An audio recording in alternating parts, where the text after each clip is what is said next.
உங்கள் ஒவ்வொருவரையும் மிகுந்த அன்போடு கூட நாங்கள் வாழ்த்துகிறோம். பிரியமான தேவனுடைய பிள்ளைகளே, நம்முடைய குடும்பங்களுக்காக ஜெபிப்பது உண்மையிலே ஒரு பெரிய பாக்கியம். அதற்காக ஆண்டவரை நன்றியோடு ஸ்தோத்திரிக்கிறேன். உண்மையிலே நம்முடைய குடும்பம் ரொம்ப முக்கியமானது இல்லையா? நம்முடைய குடும்பம் நமக்கு ரொம்ப அதிகமான முக்கியமான ஒரு காரியம். ஆகவே நம்முடைய குடும்பத்துக்காக ஜெபிப்பதை நீங்கள் ஒரு நாளும் விட்டுவிடவே கூடாது. அதே வேளையில் நீங்கள் எல்லாரும் இணைந்து நம்முடைய குடும்பங்களுக்காக மட்டும் இல்லை, நம்முடைய யூடியூப் மூலமாக இணைந்திருக்கிற குடும்பங்கள், டிவி மூலமாக இணைந்திருக்கிற குடும்பங்கள், இன்னும் நிறைய பேர் இருக்கிறாங்களே நம்மோடு கூட இணைந்திருக்கிறவங்க, இணையாதவங்க, இப்படி எல்லா குடும்பங்களுக்காகவும் நம்ம ஜெபிக்க வேண்டும் என்பது தேவனுடைய விருப்பம், தேவனுடைய திட்டம். ஆகவே நம்ம எல்லாம் பாரத்தோடு நம்ம ஜெபிப்போம். கர்த்தர் பெரிய காரியங்களை செய்வார். ஹல்லேலூயா, கர்த்தருக்கு ஸ்தோத்திரம். ஒரு வசனத்தை வாசிக்க நம்ம கேட்கலாம். எசேக்கியேல் தீர்க்கதரிசன புத்தகம் 34ஆம் அதிகாரம் 26ஆம் வசனம். எசேக்கியேல் 34:26. நான் அவர்களையும் என் மேட்டின் சுற்றுப்புறங்களையும் ஆசிர்வாதமாக்கி ஏற்ற காலத்திலே மழையை பெய்ய பண்ணுவேன். ஆசிர்வாதமான மழை பெய்யும். ஆமென். ஏற்ற காலத்திலே மழையை பெய்ய பண்ணுவேன், ஆசிர்வாதமான மழை பெய்யும். ஹல்லேலூயா. அன்பான தேவனுடைய பிள்ளைகளை, ஏற்ற காலத்திலே, அதற்குரிய நேரத்திலே ஆண்டவர் சொல்லுகிறார், நமக்கு மழையை பெய்ய பண்ணுவேன், அதாவது ஆசீர்வாதமான மழை பெய்யும் என்று கர்த்தர் நமக்கு வாக்கு கொடுக்கிறார். ஹல்லேலூயா. பிரியமானவர்களே, நம்முடைய குடும்பத்துல ஆண்டவர் நமக்கு இன்றைக்கு நமக்கு கொடுக்கிற வார்த்தை என்ன தெரியுமா? ஆனாலும் என் குடும்பத்துல அற்புதங்கள் நடக்கலையே, அதிசயம் நடக்கலையே, ஆண்டவர் என்னை ஆசீர்வதிக்கலையே, என் குடும்பத்தை ஆசீர்வதிக்கலையே என்று சோர்வோடு கூட இருக்கிறீங்களா?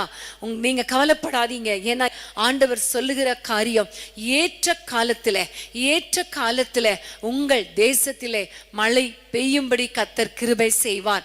அதுவும் ஆசீர்வாதமான மழையை கர்த்தர் செய்வார். ஹல்லேலூயா. சோ என்னென்ன ஆசீர்வாதங்கள் நமக்கு இல்லையோ அந்தந்த ஆசீர்வாதங்களுக்காக நம்ம ஜெபிக்க போகிறோம்.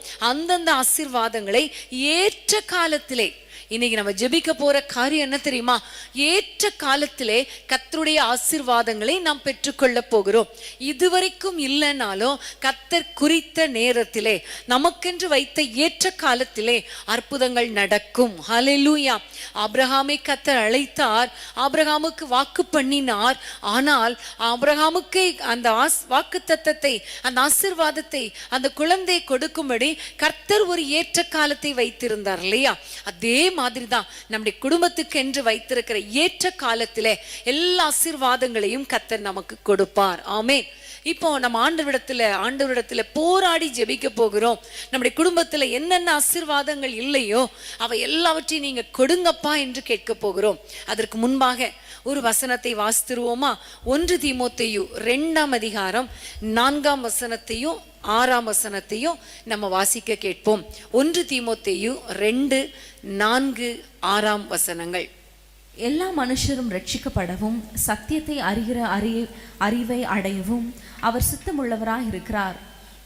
எல்லாரையும் மீட்கும் பொருளாக தம்மை ஒப்பு கொடுத்த மனுஷனாகிய கிறிஸ்து இயேசு அவரே. இதற்குரிய சாட்சி ஏற்ற காலங்களில் விளங்கி வருகிறது. ஆமென். ஹல்லேலூயா. இந்த வசனத்திலே பார்க்கிறோம், எல்லா மனுஷரும் ரட்சிக்கப்பட வேண்டும் என்பது ஆண்டவருடைய சித்தம், ஆண்டவருடைய விருப்பம். ஆமென். ஹல்லேலூயா. ஆனால் அதற்காகவே ஆண்டவரை மீட்கும் பொருளாக அவர் கொடுத்திருக்கிறார். இதற்குரிய சாட்சி ஏற்ற காலங்களில் விளங்கி வருகிறது இல்லையா? ஆமென். கர்த்தர் ரட்சிக்கிறார், ரட்சிப்பதற்காக தன்னையே ஒப்பு கொடுத்தார். ஆண்டவர் தான் எல்லா மனுஷரையும் ரட்சிக்கிறார் என்பதற்கான சாட்சி ஏற்ற காலங்களில் விளங்கி வருகிறது. அதாவது என்ன தெரியுமா? ஏற்ற நேரத்தில் ஒவ்வொருவரையும் ரட்சிக்கிறார். அவர் இவர்களை ரட்சித்தார் என்பது ஒவ்வொரு காலகட்டத்தில், ஒவ்வொரு நேரங்கள்ல அது விளங்கி வருகிறதற்காக கர்த்தருக்கு ஸ்தோத்திரம். ஆமென். என்னை ரட்சிப்பதற்கென்று ஒரு நேரத்தை வைத்திருந்தார், உங்களை ரட்சிப்பதற்கென்று ஒரு நேரத்தை கர்த்தர் குறித்து வைத்திருந்தார். அதே போல இன்றைக்கு நம்முடைய குடும்பத்துல யார் யார் ரட்சிக்கப்படலை நீங்க நினைக்கிறீங்களோ, இன்னும் ரட்சிக்கப்படலை ஆண்டவரே, எவ்வளோ நாள் எழுதி எழுதி வைக்கிறேனே, இன்னும் ரட்சிக்கப்படலையே, என் பிள்ளைகள் ரட்சிக்கப்படலையே, என் குடும்பத்தின் மக்கள் ரட்சிக்கப்படலையே, கணவர் அல்லது மனைவி ரட்சிக்கப்படலையே என்று வேதனையோடு கூட இருப்பீங்கன்னா ஆண்டவர் உங்களுக்கு என்ன சொல்லுகிறார் தெரியுமா? ஏற்ற காலத்துல அந்த ரட்சிப்பை கர்த்தர் விளங்கும்படி செய்வார். நீங்க சீக்கிரமா பாப்பீங்க, அந்த ஏற்ற நேரத்துல பாப்பீங்க, அவர்களை கர்த்தர் ரட்சிப்பார். ஆமென். இப்ப நம்ம எல்லாரும் நம்முடைய குடும்பத்தின் ரட்சிப்புக்காக ஏற்ற காலத்துல அந்த ரட்சிப்பு விளங்கும்படி, வெளிப்படுத்தப்படும்படி ஆண்டவரை நோக்கி ஜெபிக்கலாமா? எல்லாரும் அவரை பார்த்து நீங்க ஜெபம் பண்ணுங்க. அப்பா உமக்கு ஸ்தோத்திரம் ஆண்டவரே, எங்கள் குடும்பங்களிலே கர்த்தாவே நாங்கள் ரட்சிக்கப்பட்டு இருக்கிறோம், ஆனால் எங்களுடைய குடும்பத்தின் பிள்ளைகள் ரட்சிக்கப்படலையே, கணவர் ரட்சிக்கப்படலையே, மனைவி ரட்சிக்கப்படலையே, பிள்ளைகள் ரட்சிக்கப்படலையே என்று யாரெல்லாம் வேதனையோடு கூட உம்மை நோக்கி இப்பொழுது பார்க்கிறார்களோ ஆண்டவரே, நீர் அவர்களை ரட்சிக்கும்படியாக சிலுவையிலே இறங்கி வந்தீரே, மீட்கும் பொருளாக வந்தீரே, இதை ஏற்ற காலத்திலே விளங்கும்படி இயேசுவின் நாமத்தில் உங்களுடைய இவர்கள் குடும்பத்தின் பிள்ளைகளை ரட்சிப்பீராக ராஜா. ரட்சிப்பின் சந்தோஷம் இவர்கள் வீடுகளுக்குள்ளே வரட்டும் அப்பா.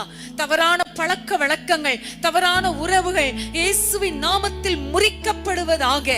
கர்த்தரே தேவன் என்று அவர்கள் முழங்கட்டும் அப்பா. கர்த்தரே தேவன் என்று அவர்கள் சொல்லட்டும் அப்பா.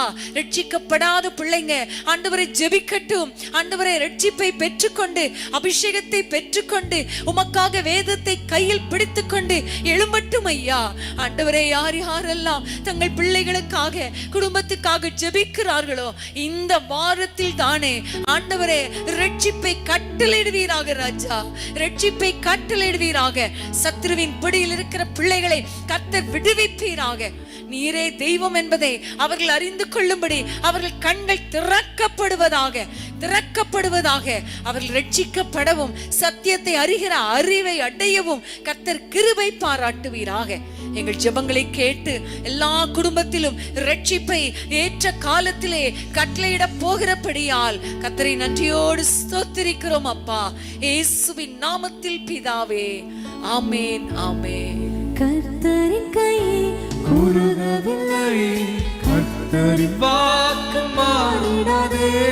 கர்த்தரின் கை குறுகவில்லை, கர்த்தரின் வாக்கு மாறிடாதே. சுத்தகளாய் மாறிடவே சுதனர் புரிந்தனரே. சுத்தகளாய் மாறிடவே சுதனர் புரிந்தனரே. விசுவாசியே பதறாதே, விசுவாசியே கலங்காதே. விசுவாசியே பதறாதே, விசுவாசியே கலங்காதே. விசுவாசத்தால் நீதிமான் இன்றும் என்றும் பிழைப்பான். விசுவாசத்தால் நீதிமான் இன்றும் என்றும் பிழைப்பான். ஆமென், ஹல்லேலூயா. கர்த்தருக்கு ஸ்தோத்திரம். இன்னொரு வசனத்தை நம்ம வாசிக்க கேட்போம். உபாகமம் 28 அதிகாரம் 12 வசனம். உபாகமம் 28:12. ஏற்ற காலத்தில் உன் தேசத்திலே மழை பெய்யவும், நீ கையிட்டு செய்யும் வேலைகளில் எல்லாம் ஆசிர்வதிக்கவும் கர்த்தர் உனக்கு தமது நல்ல பொக்கிஷசாலையாகிய வானத்தை திறப்பார். நீ அநேகம் ஜாதிகளுக்கு கடன் கொடுப்பாய், நீயோ கடன் வாங்காதிருப்பாய். ஆமென், ஹல்லேலூயா. ஏற்ற காலத்திலே ஆண்டவர் மழை பெய்ய பண்ணும் பொழுது நமக்கு நடக்கிற காரியம் என்ன தெரியுமா? நாம் கையிட்டு செய்கிற வேலைகளை எல்லாம் கர்த்தர் ஆசீர்வதிப்பார். ஹல்லேலூயா. அதற்காக தம்முடைய நல்ல பொக்கிஷசாலையாகிய வானத்தை திறப்பார். வேதம் சொல்லுகிறது, நீயோ அநேகம் ஜாதிகளுக்கு கடன் கொடுப்பாய், ஆனால் நீயோ கடன் வாங்காதிருப்பாய். ஆமென். இந்த வாக்குத்தத்தத்தை பிடித்து கொள்ளுங்க. இதுவரைக்கும் பொருளாதாரத்துல எனக்கு ஆசீர்வாதம் இல்லை என்று வேதனையோடு கூட இருக்கிறீங்களா? எத்தனை லட்சம் கடன் ஆண்டவரே வேதனையாய் இருக்கிறதே, என்னுடைய தேவைகள் கூட சந்திக்கப்படலையே, அடிப்படை தேவைகள் கூட சந்திக்கப்படலையே என்று வேதனையோடு கூட இருக்கிறீங்களா? இன்றைக்கு ஆண்டவர் நமக்கு சொல்லுகிற காரியம் என்ன தெரியுமா? ஏற்ற காலத்துல உங்களுடைய கையிட்டு செய்கிற எல்லா வேலைகளையும் கர்த்தர் ஆசீர்வதிப்பார். ஆமென். ஆமென், ஹalleluya. நீங்கள் கடன் வாங்குவதில்லை. கர்த்தர் உங்களை ஆசீர்வதிக்கும்படி வானத்தை திறக்க போகிறார். அதனால நீங்க சோர்ந்து போகாம ஆண்டவரை பார்த்து கேட்க போறீங்க.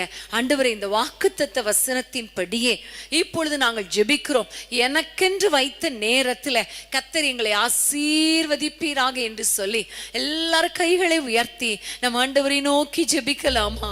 எல்லாரும் ஜெபம் பண்ணுங்க, ஆண்டவரை நோக்கி கூப்பிடுங்க.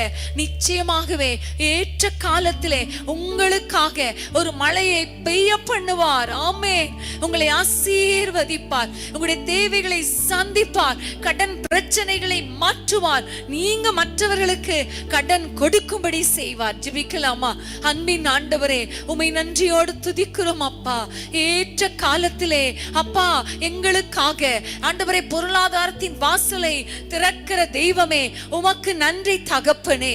யார் யாரெல்லாம் வேதனையோடு கூட இருக்கிறாங்களோ அப்பா, என்னை ஆசீர்வதிங்க, பொருளாதாரத்துல எங்களை ஆசீர்வதிங்க என்று சொல்லி யாரெல்லாம் வேதனையோடு கூட உம்மை நோக்கி பார்க்கிறாங்களோ அப்பா, கடன் பிரச்சனையை மாற்றுங்க என்று சொல்லி யாரெல்லாம் கேட்கிறாங்களோ ஆண்டவரே, எங்களுடைய வேலையில் உம்முடைய ஆசீர்வாதம் வரட்டும், தொழிலில் உம்முடைய ஆசீர்வாதம் வரட்டும் ஆண்டவரே, பொருளாதார ஆசீர்வாதத்தால் எங்களை நிரப்புங்க, நாங்க மற்றவர்களுக்கு கடன் கொடுக்கணும்னு யாரெல்லாம் ஜெபிக்கிறாங்களோ அவர்கள் வாழ்க்கையில அற்புதங்களை செய்யும்படி ஏற்ற காலத்திலே ஆண்டவரே மழை பெய்யட்டும் அப்பா.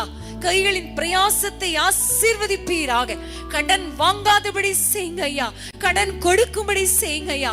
இப்பொழுது இருக்கிற தரித்திரங்கள் இயேசுவின் நாமத்தில் மாறுவதாக அப்பா. சீக்கிரத்திலே ஏற்ற காலத்திலே பொருளாதார ஆசீர்வாதத்தினாலே நம்முடைய பிள்ளைகளை நிரப்புவீராக.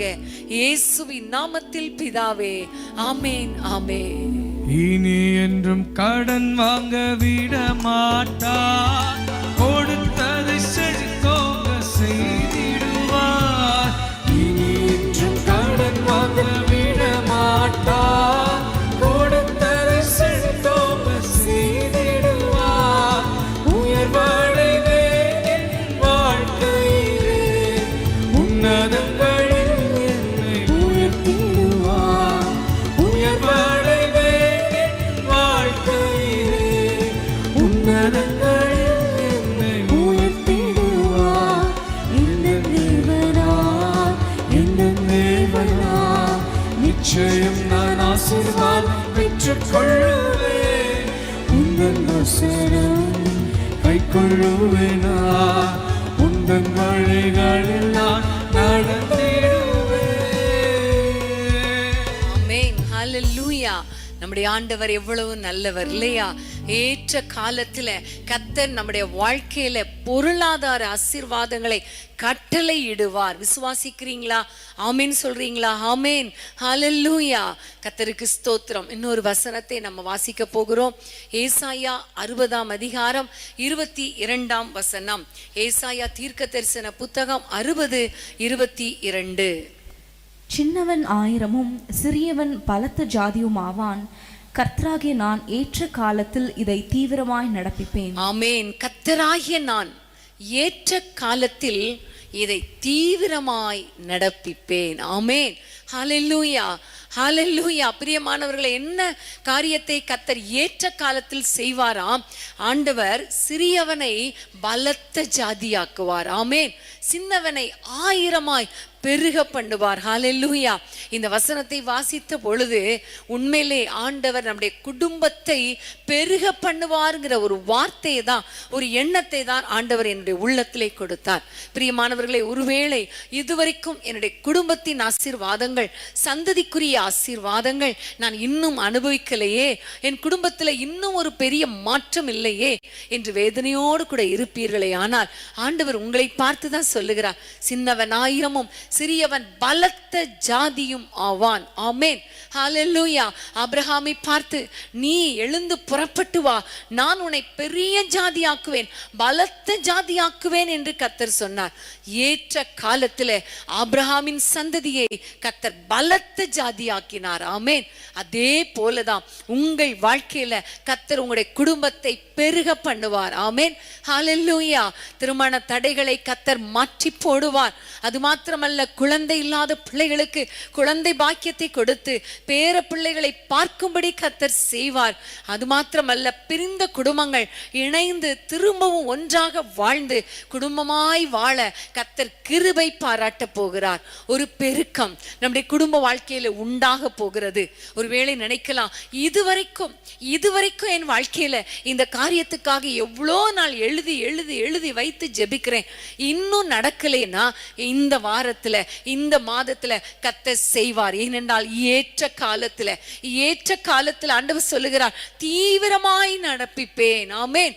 நீங்க ஒருவேளை நினைக்கலாம், ஆண்டவர் எவ்வளவு நேரம் காலத்தை மெதுவா போயிட்டு இருக்குதே, இன்னும் ஆண்டவர் செய்யலையே நினைக்கலாம். ஆனா ஆண்டவர் சொல்லுகிறார், தீவிரமாய் நடப்பிப்பேன். ஆமென். நான் முதல்ல சொன்னது போல ஆபிரகாமுக்கு 75 வயதுல ஆண்டவர் சொன்னார், பலத்த ஜாதியாக்குவேன் என்று சொல்லி. ஆனால் 100வது வயதுல தான் கர்த்தர் குழந்தை கொடுத்தார். அதுவும் ஆண்டவர் சொல்ற காரியம் என்ன தெரியுமா? சாராளுக்கு குறித்திருந்த காலத்திலே ஒரு குழந்தையை பெற்றெடுத்தாள். ஆமென். கர்த்தர் குறித்த நேரம், கர்த்தர் சொன்ன ஏற்ற காலம் என்ன தெரியுமா? 25 years after. ஆமென். ஒருவேளை நானும் 25 வருஷம் காத்திருக்கணுமா நினைக்காதீங்க.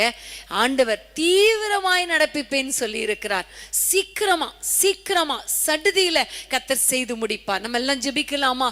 எல்லாரும் கண்களை மூடி ஆண்டவரை நோக்கி, அப்பா ஏற்ற காலத்துல என் குடும்பத்தை பலத்த ஜாதி ஆக்குங்கப்பா, பெருக பண்ணுங்கப்பா என்று சொல்லி ஆண்டவரை நோக்கி கூப்பிடுவோமா? ஒருவேளை உங்களுடைய குடும்பத்துல பிள்ளைகளுக்கு திருமணமாகி விட்டது, குழந்தை இருக்குது, பேர பிள்ளைகள் இருக்கு, எல்லாமே நல்லா இருக்கும் அப்படின்னா நீங்க மற்றவங்களுக்காக ஜெபம் பண்ணுங்க. இந்த சூழ்நிலையில கஷ்டத்தோடு இருக்கிற மற்றவங்களுக்காக ஜெபம் பண்ணுங்க. கர்த்தர் அவர்களை பெருக பண்ணுவார். ஆமென். ஹல்லேலூயா. யார் யார் எந்தெந்த ஆசீர்வாதத்துக்காக இன்றைக்கு எதிர்பார்த்து கொண்டிருக்கிறீங்களோ, கர்த்தருடைய வார்த்தை என்ன தெரியுமா? ஏற்ற காலத்தில் தீவிரமாய் நடப்பிப்பேன். ஆமென். சோர்ந்து போகாதீங்க. எல்லாம் ஜெபிக்கலாம். அன்பின் ஆண்டவரே, உம்மை நன்றியோடு துதிக்கிறோம் அப்பா. ஏற்ற காலத்துல தீவிரமாய் நடப்பிப்பேன் என்று சொல்லி, சின்னவன் 1000 சிறியவன் பலத்த ஜாதியும் ஆவான் என்று சொன்னீங்களே, இந்த வார்த்தை ஆண்டவரே என்னோடு இணைந்து ஜெபித்து கொண்டிருக்கிற ஒவ்வொரு குடும்பத்திலும் நடக்கட்டும், நிறைவேறட்டும் அப்பா. நீர் சொன்னால் சொன்னது தானே ஏசப்பா. திருமண தடைகள் மாறட்டும் ஐயா. அப்பா, எத்தனையோ குடும்பங்களில வயதாகி கொண்டே போகிறது என்று வேதனையோடு இருக்கிறாங்களே, அந்த பிள்ளைகளுடைய திருமணங்கள் நடக்கட்டும், தடைகள் மாறட்டும் அப்பா, அற்புதங்கள் நடக்கட்டும் என்று நாங்கள் பாரத்தோடு ஜெபிக்கிறோம் அப்பா. ஆண்டவரே, ஏற்ற துணையை ஏற்ற காலத்துல ஏற்ற நேரத்துல ஆண்டவரே நீ கொண்டு வருவீராக. சகலத்தையும் அதினதின் காலத்தில் நேர்த்தியாய் செய்கிறவர் அல்லவா தேவரீர், சகலத்தையும் செய்ய வல்லவர். நீ செய்ய நினைத்தது ஒன்றும் தடைப்படாதப்பா. ஆகவே உம்முடைய பிள்ளைகளுக்காக குறித்த காரியத்தை குறித்த நேரத்தில் ஏற்ற நேரத்தில் ஆண்டவரே நீ செய்து முடிப்பீராக என்று நாங்கள் ஜெபிக்கிறோம். அதே போல கர்ப்ப தடைக்கான ஆண்டவரே கஷ்டப்பட்டு கொண்டிருக்கிற பிள்ளைகளுக்காக ஜெபிக்கிறோம். கர்ப்ப தடைகள் மாறுவதாக, குழந்தைகள் பிறக்கட்டும் ஐயா. திருமணமாகி ஆண்டவரே 3 வருடம் 4 வருடம் 5 வருடம் என்று வேதனையோடு கூட இருக்கிற ஒவ்வொரு குடும்பத்திலும் கர்ப்பத்தின் கனியை கட்டளை இடுவீராக. இயேசுவின் நாமத்தில் குழந்தைகள் உருவாகட்டும் ஐயா. அப்பா உமக்கு ஸ்தோத்திரம் அப்பா. ஆண்டவரே, பிள்ளைகள் ஆண்டவரே பிரெக்னன்ட்டா இருக்கிற இந்த நேரத்திலே அப்பா ஏதோ பலவீனம் அவர்களை தாக்கி இருக்குமே, ஆனால் இயேசுவின் நாமத்தில் பலவீனத்தை மாற்றி சுக பிரசவத்தை கட்டளை இடுவீராக. இயேசுவின் நாமத்தில் ஆண்டவரே தாயும் குழந்தையும் நலமாக இருக்கட்டும் அப்பா. கர்த்தர் அற்புதங்களை செய்வீராக. ஆண்டவரே, நிறைய பேருடைய வாழ்க்கையில அபாஷன் ஆகிறது அப்பா. இயேசுவின் நாமத்தில் ஆண்டவரே கற்பம் விழுதலும் மல்லடும் என் தேசத்தில் இருப்பதில்லை என்ற வசனத்தின் படி அப்பா நம்முடைய பிள்ளைகளை ஆசீர்வதிப்பீராக. நிறைய குடும்பங்கள் பிரிந்து வாழ்ந்து கொண்டிருக்கிறாங்களே, எனக்கு ஒரு வாழ்க்கை உண்டா, எனக்கும் ஒரு குழந்தை பிறக்குமா, ஆண்டவரே நானும் என் பிள்ளைகளோடு வாழ்வேனா என்று வேதனையோடு யாரெல்லாம் இருக்கிறார்களோ அவர்கள் வாழ்க்கையில அற்புதங்கள் நடக்கட்டும் ஐயா. இயேசுவின் நாமத்தில் பிரிந்த குடும்பங்கள் இணைக்கப்படுவதாக. இயேசுவின் நாமத்தில் அற்புதங்கள் நடப்ப நடப்பதாக, பிள்ளைகளை பெற்று பிள்ளைகளின் பிள்ளைகளையும் காணட்டும் அப்பா. ஆண்டவரே, இவர்கள் குடும்பங்கள் பெருகட்டும், குடும்பங்கள் பெருகட்டும், சந்ததிகளுக்குரிய ஆசீர்வாதங்களை நம்முடைய பிள்ளைகள் அனுபவிக்கட்டும். எங்கள் ஜெபங்களை கேட்டபடியால் உமக்கு ஸ்தோத்திரம். ஏற்ற காலத்தில் தீவிரமாய் நடப்பிக்கிற தெய்வமே, நம்முடைய பிள்ளைகளை பெருக பண்ணுவீராக. ஆசீர்வதியும் இயேசுவின் நாமத்தில் பிதாவே, ஆமேன், ஆமேன். மலட்டு வாழ்க்கையெல்லாம் மாற்றி விட்டீரே, பழுகி பெருகுமடி தூக்கி விட்டீரே. மலட்டு வாழ்க்கையெல்லாம் மாற்றி விட்டீரே, பழுகி பெருகுமடி தூக்கி விட்டீரே. என்னை நீர் மறவாமலே கனி கொடுப்பேன் உமக்காகவே. என்னை நீர் மறவாமலே கனி கொடுப்பேன் உமக்காகவே. உம்மை போல ரட்சகர் ஒருவரும் இல்லை, உம்மை போல வல்லவர் ஒருவரும் இல்லை, உம்மை போல பரிசுத்தர் ஒருவரும் இல்லை, உம்மை போல கண்மகன் ஒருவரும் இல்லை. ஆமென், ஹல்லேலூயா. ஏற்ற காலத்திலே ஆசீர்வாதமான மழையை பெய்ய பண்ணுகிற ஆண்டவர் உங்க குடும்பங்களை ஆசீர்வதிக்க வல்லவராயிருக்கிறார், பெருக பண்ண வல்லவராயிருக்கிறார். ஆமேன், கர்த்தருக்கு ஸ்தோத்திரம். நம்ம எல்லாரும் அடுத்த வசனத்தை நம்ம வாசிக்க போகிறோம். 1 பேதுரு 5ஆம் அதிகாரம் 6ஆம் வசனம். 1 பேதுரு 5:6. ஆகையால் ஏற்ற காலத்திலே தேவன் உங்களை உயர்த்தும்படிக்கு அவருடைய பலத்த கைக்குள் அடங்கியிருங்கள். ஆமேன். ஏற்ற காலத்திலே தேவன் உங்களை உயர்த்துவார். ஆமேன், ஹல்லேலூயா. ஆமேன் சொல்லுங்க. ஆண்டவர் என்னை உயர்த்துவார், என்னை உயர்த்துவதற்கென்று ஒரு நேரத்தை வைத்திருக்கிறார். ஆகவே ஆண்டவர் என்னை உயர்த்துவார் என்கிற நம்பிக்கையோடு வேதம் சொல்லுகிறது, அவருடைய பலத்த கரத்துக்குள் அடங்கி இருங்கள். ஆமேன், ஹல்லேலூயா. மனுஷருடைய கைக்குள் அடங்கி இருக்க வேண்டிய அவசியம் இல்லை, கர்த்தருடைய பலத்த கரத்துக்குள் அடங்கி இருங்கள். ஆமேன். இன்னைக்கு ஒருவேளை நீங்கள் மனுஷர்களால நிந்திக்கப்பட்டு கொண்டிருக்கலாம், வேதனைப்படுத்தி கொண்டிருக்கலாம், மனுஷர்கள் உங்களை அவமானப்படுத்தி கொண்டிருக்கலாம். நிறைய நேரங்கள்ல ஆண்டவரே இவங்களுடைய டார்ச்சர் எங்களால் தாங்க முடியலையே என்று சொல்ற அளவுக்கு உங்களுக்கு வேதனை இருக்கலாம். வேலை ஸ்தலத்துல ஒருவேளை உங்களுக்கு உயர்வே இல்லை என்று வேதனையோடு கூட இருக்கலாம். நம்முடைய ஆண்டவர் எப்படிப்பட்டவர் தெரியுமா?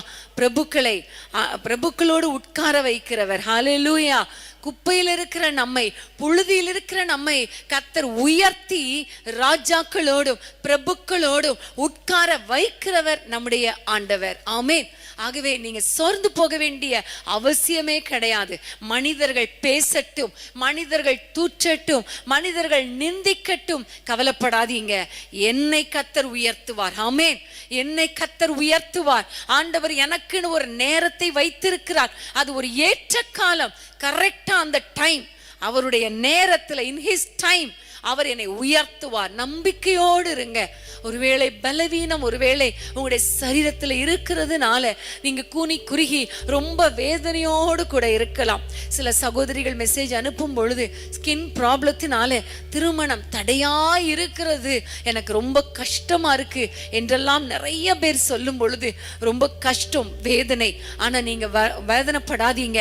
கர்த்தர் உங்களுக்கு சுகத்தை கொடுத்து, பலனை கொடுத்து, ஆரோக்கியத்தை கொடுத்து உங்களை உயர்த்துவார், உங்களை தலை நிமிர பண்ணுவார். ஆமேன், ஹல்லேலூயா. எந்த இடத்துல நீங்கள் தலை குனிந்தீர்களோ அதே இடத்துல ஆண்டவர் உங்களை உயர்த்த வல்லவராயிருக்கிறார். ஏற்ற காலத்துல உங்களுக்குன்னு ஒரு உயர்வு உண்டு, ஏற்ற காலத்துல உங்களுக்குன்னு ஒரு உயர்வு உண்டு. ஆமேன், ஹல்லேலூயா, ஹல்லேலூயா. நீங்க சோர்ந்து போகாதீங்க. என்னுடைய உள்ளத்துல ஆண்டவர் உணர்த்துற காரியம் என்ன தெரியுமா? நீங்க ரொம்ப நொந்து போய் இருக்கிறீங்க, ரொம்ப வேதனையோடு கூட இருக்கிறீங்க. ஆனா ஆண்டவர் சொல்லுகிறார், ஏற்ற காலத்துல உங்களை உயர்த்துவேன். ஆமென், ஹல்லேலூயா. நீங்க அப்பா கிட்ட சொல்லுங்க, ஆண்டவரே உங்க கைக்குள்ள நான் இருக்கிறேன்ப்பா, வேதத்திலே சங்கீதம் 95 பார்க்கிறோமே, நாங்கள் உம்முடைய கைக்குள்ளான ஆடுகள் அப்பா, உங்களுடைய கைக்குள்ளான ஆடுகள் அப்பா. அப்படியே சொல்லி நீங்க கைக்குள்ள அடங்கி இருங்க. கர்த்தர் நிச்சயமா உங்களை உயர்த்துவார். அவர் உயர்த்தும் பொழுது உங்களுடைய கொம்பு மகிமையாய் உயர்த்தப்படும். அன்னாளை உயர்த்தின பொழுது அவள் தானே இந்த பாடலை பாடினாள் இல்லையா? என் கொம்பு உயர்கிறது என்று சொல்லி அவள் பாடினாளே, அதே போல நம்ம பாட போகிறோம். எல்லாரும் ஆண்டவரை நோக்கி பார்ப்போமா? ஹல்லேலூயா, உமக்கு ஸ்தோத்திரம் அப்பா. இந்த வேளையிலே உம்மை நோக்கி நாங்கள் பார்க்கிறோம் ஐயா. மனுஷரால் அவமதிக்கப்பட்டு ஆண்டவரை வேதனைப்படுத்தப்பட்டு கஷ்டத்தோடு கூட தலை குனிந்து வேதனையோடு இருக்கிற பிள்ளைகளுக்காக உம்மை நோக்கி நான் பார்க்கிறேன் ஐயா. பலவீனத்தின் நிமித்தம் ஆண்டவரை பணத்தை எல்லாம் இழந்தாலும் சுகம் இல்லாத சூழ்நிலையில கஷ்டப்பட்டு கொண்டிருக்கிற ஒவ்வொரு பிள்ளைகளுக்காக உம்மை நோக்கி நாங்கள் ஜெபிக்கிறோம் அப்பா. சுகத்தை தாரும், பலனை தாரும் கர்த்தாவே. நிந்தனைகளை மாற்றும் ஐயா. இயேசுவின் நாமத்தில் அன்றைக்கு கில்காலுக்கு வந்த பொழுது நிந்தை புரட்டப்பட்டது போல உம்முடைய பிள்ளைகளுடைய நிந்தைகள் புரட்டப்படட்டும் அப்பா. வெட்கம் அனுபவித்த இடங்களிலே உம்முடைய பிள்ளைகள் தலை நிமிர்ந்து வாழட்டும் கர்த்தாவே. இயேசுவின் நாமத்தில் என் ஜனங்கள் ஒருபோதும் வெட்கப்பட்டு போவதில்லை என்று சொன்னீரே, உயர்த்துவேன் என்று சொன்னீரே. உம்முடைய பிள்ளைகள் வெட்கப்பட்டு போவதில்லை, எந்த காரியத்திலும் வெட்கப்பட்டு போவதில்லை, பிள்ளைகள் காரியத்தில் வெட்கப்பட்டு போவதில்லை.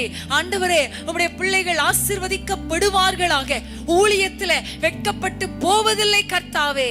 ஊழிய பாதையில யார் யார் நெருக்கத்தோடு கூட இந்த நேரத்தில் இருக்கிறாங்களோ அவர்களை உயர்த்துவீராக, உயர்த்துவீராக ஆண்டவரே. அவர்கள் வெட்கப்படுவதில்லை அப்பா. உமக்கு ஸ்தோத்திரம், உமக்கு ஸ்தோத்திரம் ஆண்டவரே. நிந்திக்கப்பட்ட இடத்துல தலை நிமிர பண்ணி நம்முடைய பிள்ளைகளுடைய குடும்பங்களை ஆசீர்வதிங்கப்பா. பிள்ளைகளை உயர்த்துங்க, வேலை ஸ்தலத்துல உயர்த்துங்க, சமுதாயத்துல உயர்த்துங்க, ஊழியத்துல உயர்த்துங்க, சபை நடுவுல உயர்த்துங்கப்பா. எந்த இடத்தில் இருக்கிறார்களோ அந்த இடத்திலே தலை நிமிர்ந்து வாழும்படி நம்முடைய பிள்ளைகளுக்கு கிருபை பாராட்டும், கிருபை பாராட்டும் ஆண்டவரே. ஏற்ற காலத்துல உயர்த்துங்க என்று சொல்லி நாங்களுமே நோக்கி பார்க்கிறோம். ரொம்ப தாமதிக்காதேயும் ஆண்டவரே, சீக்கிரத்துல உம்முடைய பிள்ளைகளுக்கு அற்புதம் செய்யுங்க அப்பா. நம்முடைய பிள்ளைகளுக்கு குறித்த நேரம் வந்ததல்லவா? இயேசுவின் நாமத்தில் கர்த்தர் அற்புதங்களை செய்து உயர்த்தி ஆசீர்வதிப்பீராக. உம்முடைய கரத்திலே தாழ்த்தி ஒப்பு கொடுக்கிறோம். எங்கள் குடும்பங்களை ஆசீர்வதிக்கிறதுக்காக, ஆசீர்வாதமான மழை ஏற்ற காலத்திலே ஆண்டவரை பெய்கிறதுக்காக, ஏற்ற காலத்தில் நம்முடைய பிள்ளைகளை உயர்த்துகிறதற்காக உமக்கு ஸ்தோத்திரம் அப்பா. இயேசுவின் நாமத்தில் ஜெபிக்கிறோம் பிதாவே. ஆமென், ஆமென். புழுதியில் இருந்த என்னை தூக்கி விட்டீரே, குப்பையில் இருந்த என்னை உயர்த்தி விட்டீரே. புழுதியில் இருந்த என்னை தூக்கி விட்டீரே, குப்பையில் இருந்த என்னை உயர்த்தி விட்டீரே. அமர்த்தினீரே என்னை பிரபுக்களோடு, உயர்த்திடுவேன் முழு இதயத்தோடு. அமர்த்தினீரே என்னை பிரபுக்களோடு, உயர்த்திடுவேன் முழு இதயத்தோடு. உம்மை போல ரட்சகர் ஒருவரும் இல்லை, உம்மை போல வல்லவர் ஒருவரும் இல்லை, உம்மை போல பரிசுத்தர் ஒருவரும் இல்லை, உம்மை போல கண்மலை ஒருவரும் இல்லை. என் இதயம் மகிழ்கின்றது, என் கொம்பு உயர்ந்துள்ளது. என் இதயம் மகிழ்கின்றது, என் கொம்பு உயர்ந்துள்ளது. பகைவர்கள் மேலே வாய் திறந்தது, ரட்சிப்பினால் கை கூறுகின்றது. பகைவர்கள் மேலே வாய் திறந்தது, ரட்சிப்பினால் கை கூறுகின்றது. உம்மை போல ரட்சகர் ஒருவரும் இல்லை, உம்மை போல வல்லவர் ஒருவரும் இல்லை, உம்மை போல பரிசுத்தர் ஒருவரும் இல்லை, உம்மை போல கண்மலை ஒருவரும் இல்லை. மலட்டு வாழ்க்கையெல்லாம் மாற்றிவிட்டீரே, பழுகி பெருகும்படி தூக்கி விட்டீரே. மலட்டு வாழ்க்கையெல்லாம் மாற்றிவிட்டீரே, பலுகி பெருகும்படி தூக்கி விட்டீரே என்னை நினைத்து நீர் மறவாமலே கனி கொடுப்பேன் நான் உமக்காகவே என்னை நினைத்து நீர் மறவாமலே கனி கொடுப்பேன் நான் உமக்காகவே உம்மை போல இரட்சகர் ஒருவரும் இல்லை, உம்மை போல வல்லவர் ஒருவரும் இல்லை, உம்மை போல பரிசுத்தர் ஒருவரும் இல்லை, உம்மை போல கண்மலை ஒருவரும் இல்லை.